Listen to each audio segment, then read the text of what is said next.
लहरा दो भगवा गली गली,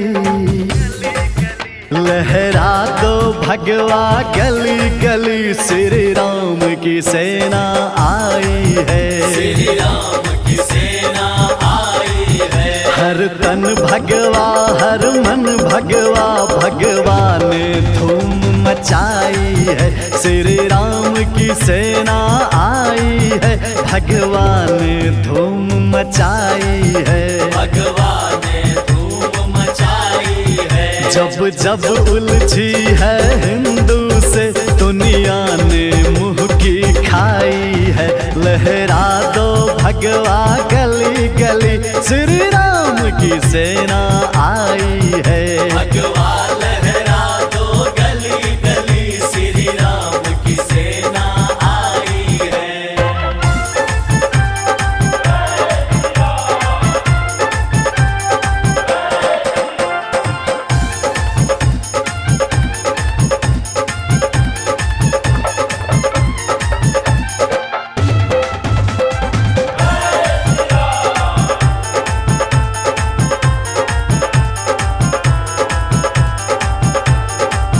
जो अब तक देखा झांकी है, अभी महासमर तो बाकी है, जो अब तक देखा झांकी है, अभी महासमर तो बाकी है, भगवा रंग हिंदू वीरों का,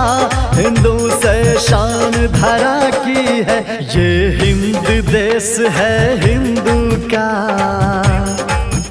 ये हिंद देश है हिंदू का, राजा जिसका रघुराई है, लहरा दो भगवा गली गली, श्री राम की सेना आई है, भगवा लहरा दो गली गली, श्री राम की सेना आई है।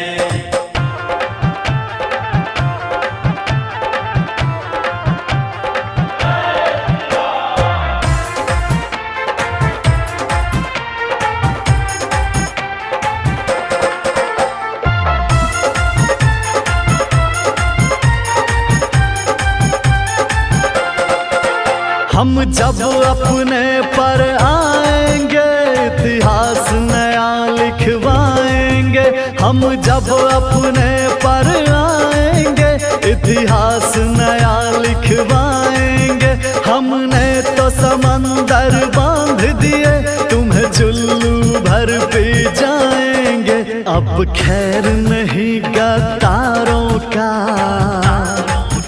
अब खैर नहीं गद्दारों का, सिया राम की कसम उठाई है, लहरा दो भगवा गली गली, श्री राम की सेना आई है, भगवा लहरा दो गली गली, श्री राम की सेना आई है।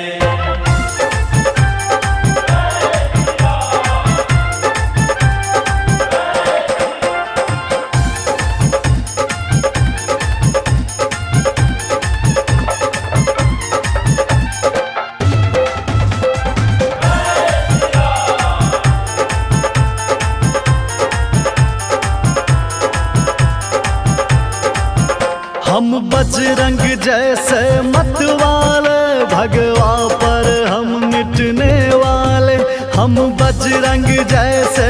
मतवाले, भगवा पर हम मिटने वाले, है हम संतान सनातन की, हम कौम नहीं बिकने वाले, श्री राम के हिंदू शेरों ने, श्री राम के हिंदू शेरों ने, बस राम से प्रीत लगाई है, लहरा दो भगवा गली गली, श्री राम की सेना आई है, भगवा लहरा